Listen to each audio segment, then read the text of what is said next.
Приветствуем вас на канале Раиса Горяченко «Дача, сад, огород, цветы». Мира вам и добра! Тема сегодняшнего видео важная и для нас, и для наших подписчиков. Мы много этот вопрос получали от разных наших подписчиков, начиная с весны и все лето. Но вот снова пришло очень интересное письмо и комментарий, где прозвучал тот же вопрос. Я вам процитирую одно из таких сообщений. Вот как звучит. Знаки зодиака Козерог и Телец – это дни корня. Значит, в дни, когда Луна находится в этих знаках зодиака, можно высаживать лук, чеснок и все корнеплодные овощи. В ваших же агрогороскопах почему-то не учитываются все абсолютно периоды лунного месяца в этих знаках для посадки корнеплодных овощей. Почему? Да, у нас обычно все агрогороскопы четко разложены энергии, и мы объясняем, почему так, но давайте разберемся более подробно, потому что этот вопрос звучит в последнее время все чаще и чаще. Давайте рассмотрим, что такое Луна, и нужно разобраться, что она несет. Итак, Луна – это женский эквивалент Солнца. Это приемник сил Солнца. По мнению многих астрологов, именно Луна – это фокус сил магнетических, которые формируют и дают всему основание, базу и плодородие. Сил, которые стремятся задержать и окружить лучи Солнца, и силы, исходящие от Солнца. Вот эти все силы от Солнца Луна задерживает и окружает. Луна, будучи спутником Земли, находится в постоянном движении, а Солнце является неподвижной звездой и лишь незначительно меняет свое положение. Вследствие ее, то есть Луны, различных положений по отношению к Земле и к Солнцу возникают 4 фазы Луны. Сначала вот новолуние, рождается Луна, первая, вторая фаза, затем полнолуние, третья фаза и последняя, четвертая фаза, за которой опять снова же новолуние, опять рождение Луны. В период прохождения через все фазы Луна проходит все 12 знаков. Согласно древних мифов, бог Солнца убивает Луну, которая, однако, через 3 дня возрождается или производит новую Луну. То есть прошла один знак, убивается эта Луна, энергии уходят этого знака и рождается новая Луна. Каждые вот эти 2,5-3 суток. Поэтому различные фазы Луны стали символом и не только фазы, но и нахождение Луны в разных знаках, а особенно фазы, являются символами возрождения, воскресения и продолжения жизни после смерти. Вот как о Луне пишет Роберт Свобода в книге «Величие Сатурна». Просто ценнейшие знания ведической астрологии и вообще ведические знания, дошедшие до наших дней. Собирал человек много и все это описал и передал нам. Очень ценно. Вот, пожалуйста, выдержки из этой книги. Первая такая выдержка. Луна – это ум всего сущего. Вот это очень ценно. Далее. Луч Солнца, именуемый сушумной, заставляет Луну пребывать день за днем в течение 2 недель, пока не наступит полнолуние. Лучи Солнца испепеляют, а лунный же свет дарует покой и прохладу и питает тело. Начиная со дня полной луны, боги пьют сому из лунной чаши во все дни второй половины месяца, пока исчерпают ее до конца. Предки же наши пьют ее в день новолуния. Далее очень интересно. Луна обладает природой сомы. Мы еще будем говорить сегодня о соме. Идем дальше. Вот так кратко мы изложили информацию о самой Луне, о ее фазах, о нахождении Луны в разных знаках зодиака. А теперь разберемся, как влияет Луна на труды садоводов и огородников. И снова обратимся к книге «Величие Сатурна» Роберта Свободы. Просто это должна быть настольная книга каждого человека для того, чтобы понимать, что происходит, где мы находимся, что мы делаем тут и для чего. Давайте вернемся к книге и вернемся к Луне. Итак, как бог растений и роста, Луна изливает нектар сомы на все растения в мире, питая их, дабы они, в свою очередь, стали пищей другим. Луна – властитель всех мировых вод и управляет соленым вкусом. Луна правит приливами, хранит, накапливает и проливает дожди. Луна сияет ослепительной белизной йогурта, перламутровой раковины или росы, и вся пища взрастает благодаря этому свету. То есть то, что мы с вами выращиваем, все это взрастает благодаря вот этому свету. Это важная и интересная информация, ведическая информация ведических знаний стала мне доступной только уже в 2023 году. А до этого мне приходилось вести дневники, в которых записывала даты, время посевов, посадок, различных агроприемов. Затем стала изучать физиологию растений и доступную информацию о западной астрологии. К сожалению, и этой информации мало в библиотеках, но о ведической астрологии вообще нигде ничего не нашла. Так вот, все книги по западной астрологии, далее журналы нашей городской библиотеки с информацией об астрологии стали потихоньку открывать новые знания для нас, которые помогали получать ответы на некоторые вопросы о том, кто же влияет на жизнь растений. На первом месте этот кто-то, вот это и есть Луна, которая, согласно ведическим знаниям, является мужской ипостасью, но несет женские творческие энергии. Благодаря тем знаниям, которые получаю из разных источников, пришло понимание того, что кроме Луны, которая является лучом Солнца, на растения влияют планеты, звезды, созвездия.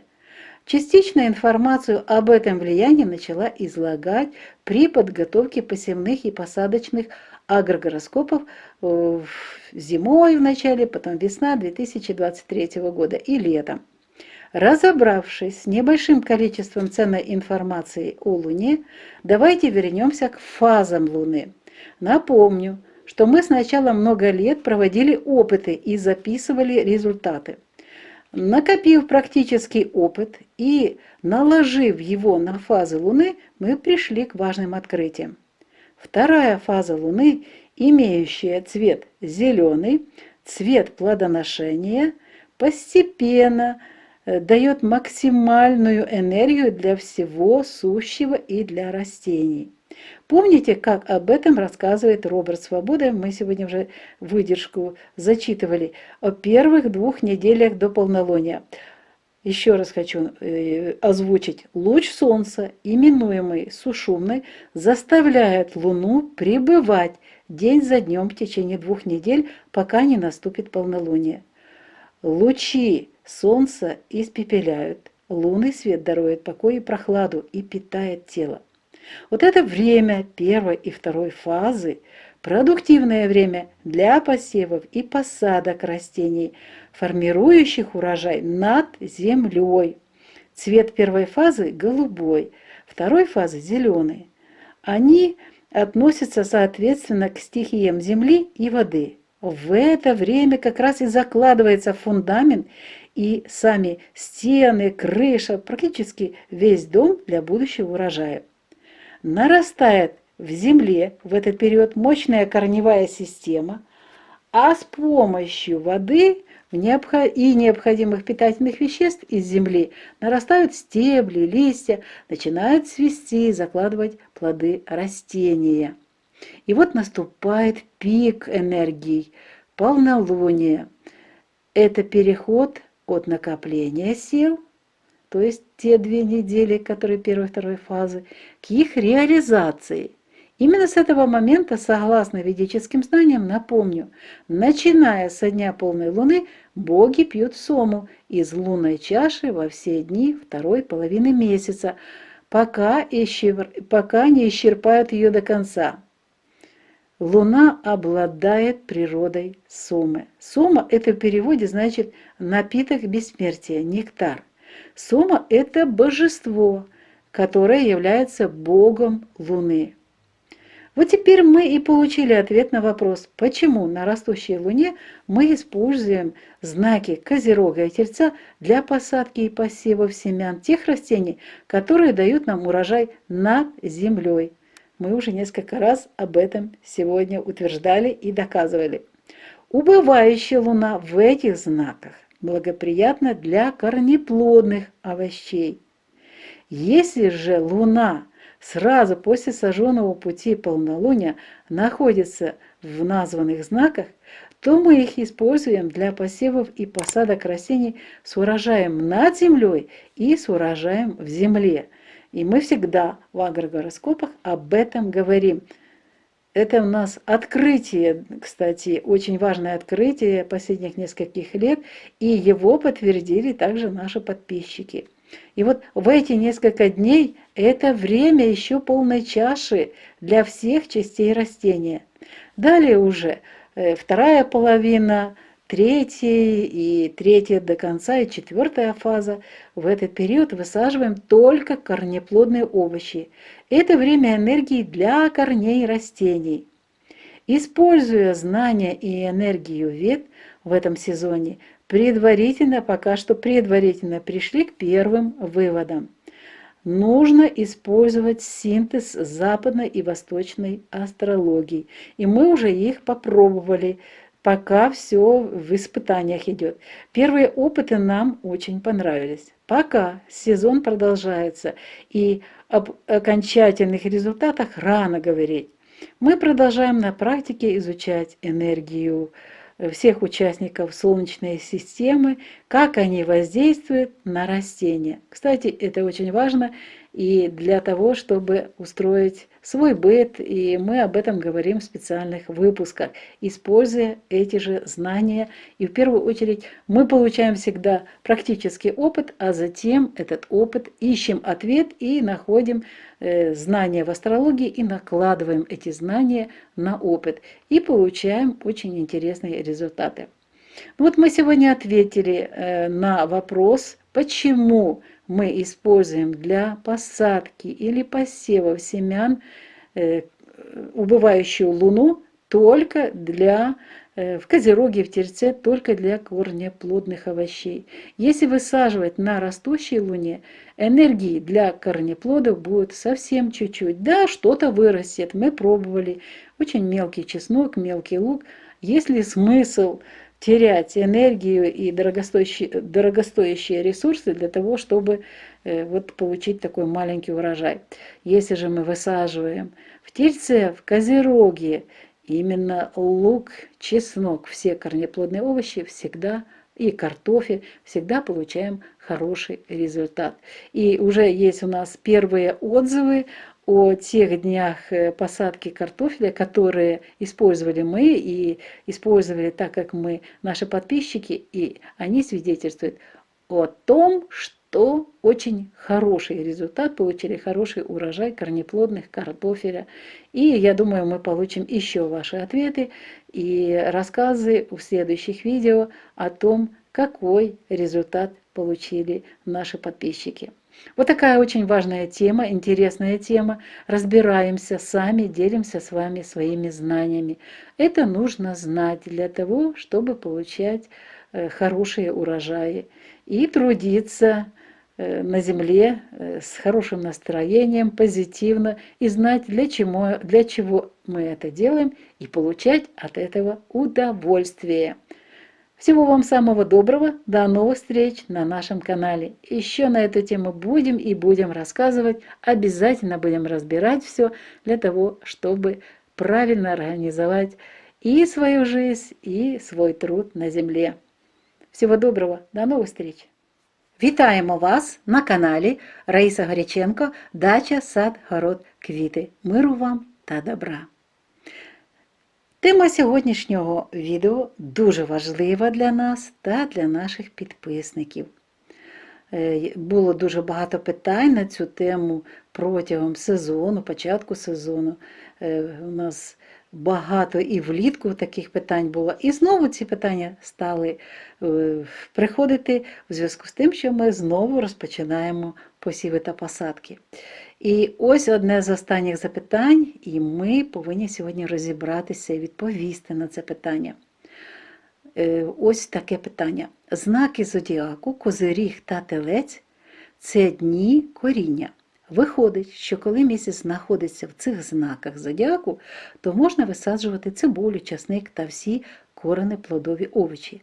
А у ваших агрогороскопах чомусь використовуються не всі періоди місяця в цих знаках для посадки коренеплодових овочів. Чому? Давайте разом знайдемо відповідь на це важливе питання. Місяць – це жіночий еквівалент Сонця. Це приймач сил Сонця. Багато астрологів вважають, що саме місяць – це фокус сил магнетичних, формуючих та даючих всьому основу та родючість. Сил, які стараються затримати і оточити промені сил, які надходять від Сонця. Місяць, як супутник Землі, знаходиться в постійному русі, а Сонце є нерухома зірка і тільки незначно змінює своє місце знаходження. Внаслідок різних положень місяця по відношенню до Землі та до Сонця виникають 4 фази місяця. Починаються, як завжди, новомісячя, потім перша, друга фази, повня, третя та четверта фази. Закінчується четверта фаза і знову спочатку новомісячя, перша, друга фаза, повня, третя та четверта фази. В період проходження через всі фази місяць проходить всі 12 знаків зодіаку. Згідно з давніми міфами, Бог Сонця вбиває місяць, який, проте, через 3 дня відроджується та створює новий місяць. І дуже цікаво, бачите, вбиває кожні 3 дня, тобто 2,5 діб. По-різному буває оцей період в знаці зодіаку, де знаходиться місяць. І кожен раз це нова якість, і новий знак – це нова якість. Вбивається та енергія, народжується нова. Та і фази теж, вони дуже важливі, вони весь час змінюються. Тому от 4 фази місяця стали символом відродження, воскресіння та продовження життя після смерті. Ось як про місяць пише Роберт Свобода в книзі «Велич Сатурну». Він присвятив своє життя вивченню ведичних знань, які збережені та сьогодні відкриваються тим, хто бажає зрозуміти сенс життя. Ось декілька витягів з цікавої та цінної книги «Велич Сатурну». Місяць, пишеться в книгі, це розум всього сущого. І ще ось один витяг. Промінь сонця, іменований сушумною, змушує місяць прибувати день за днем протягом 2 тижнів, доки не настане повня. Проміння сонця спопеляють, а місячне світло дарує спокій та прохолоду і живить тіло. Починаючи з повного місяця, боги п'ють сому з місячної чаші у всі дні другої половини місяця, доки не вичерпають її до кінця. Предки ж наші п'ють її в день новомісяча. Місяць володіє природою суми. Ось так коротко ми розказали про сам місяць, про його фази, про знаходження у різних знаках зодіаку. А тепер розберемося, як впливає місяць на працю садівників та городників. І знову давайте звернемося до книги «Велич Сатурну». Ось такий витяг. Як Бог рослин та зростання, місяць виливає нектар соми на всі рослини в світі, живлячи їх, щоб вони, в свою чергу, стали їжею іншим. Місяць – володар світових вод і управляє солоним смаком.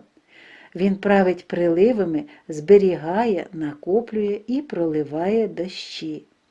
Місяць сяє сліпучою білизною йогурту, перламутрової раковини або роси, і вся їжа зростає завдяки цьому світлу.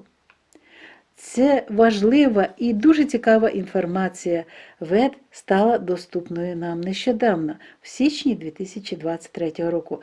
А до цього мені приходилося вести щоденники, в які записувала числа, час посівів та посадок рослин, час різноманітних агроприйомів.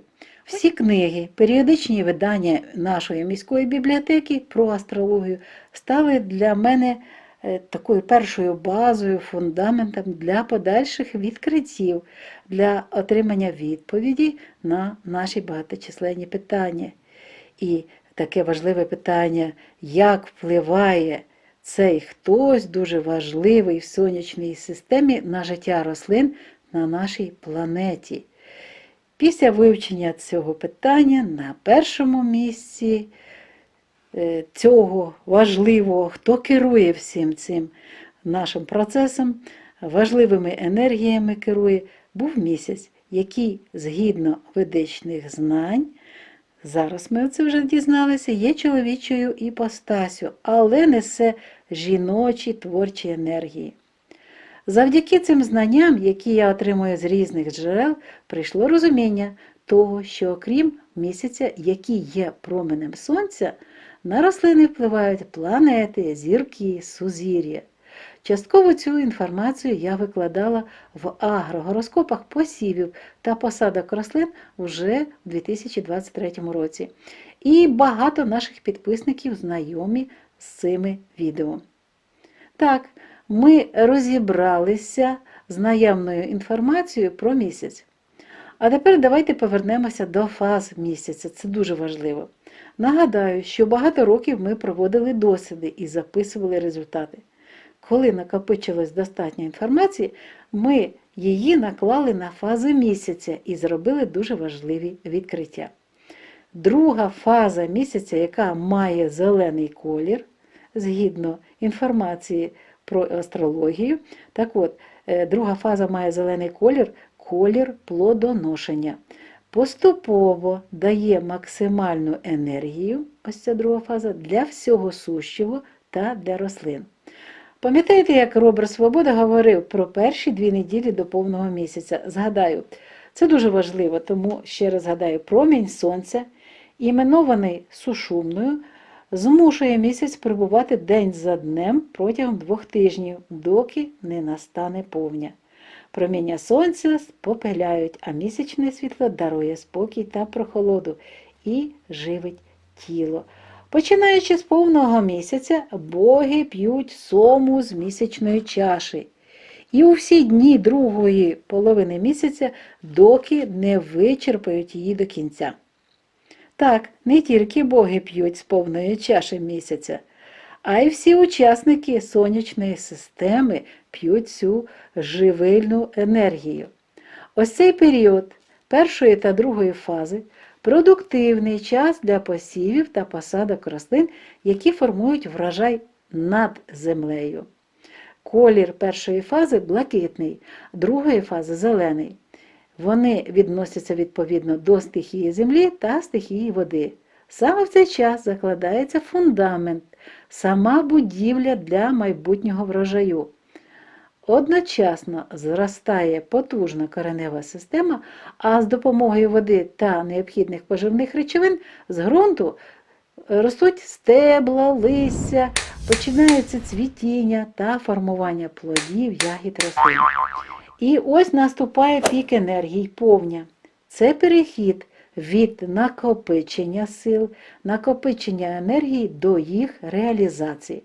Ось саме з цього моменту, згідно ведичним знанням, починаючи з повного місяця, боги п'ють сому з місячної чаші у всі дні другої половини місяця, доки не вичерпають її до кінця. Місяць має природу соми. В перекладі сома значить нектар, напій безсмертя. Сома – це божество, яке і є Богом місяця. Ось тепер ми отримали відповідь на питання, чому при зростаючому місяці ми використовуємо знаки зодіаку, козиріг та телець для посадки та посівів насіння тих рослин, які формують врожай над землею. Це у нас зростаючий місяць. Спадаючий місяць у цих знаках сприятливий для вирощування коренів плодових овочів. І ще одне відкриття ми зробили, дуже цікаве. Якщо місяць зразу після спаленого шляху місяця знаходиться в знаках козиріг та телець, то ми їх використовуємо для посівів та посадок рослин з врожаєм над землею і в землі. У ці декілька днів це час повної чаші для всіх частин рослин. Далі йде вже друга половина, до кінця третя фаза, четверта фаза. В цей час висаджуємо тільки коренеплодові овочі. Це час енергії місяця для формування коріння рослин, тобто врожаю в землі. Використовуючи знання вед та практичний досвід і знання астрології західної, ми прийшли до перших висновків. Необхідний синтез західної та східної астрології. Перші досліди дуже цікаві, і сезон продовжується. Треба буде перевірити на практиці, як впливають на рослини всі учасники сонячної системи. І про це будуть нові відео, нові цікаві розповіді. А поки що завершуємо це відео і, надіюсь, ми відповіли на ваше питання. Час нашого відео завершується. Бажаємо вам успіхів, вивчайте, розбирайтеся, не бійтеся писати нам, задавайте свої питання, будемо розбиратися, тому що ці питання для нас теж були декілька років дуже такими актуальними, і ми потроху розбиралися з ними. Тепер ми маємо вже перші результати і можемо з вами поділитися цими результатами для того, щоб наша праця на землі була приємною і результативною. І ми при цьому теж використовували позитивну енергію місяця та інших учасників сонячної системи для позитиву, для позитивного життя. Ну що ж, всього найкращого вам, до нових зустрічей на нашому каналі. Пока-пока!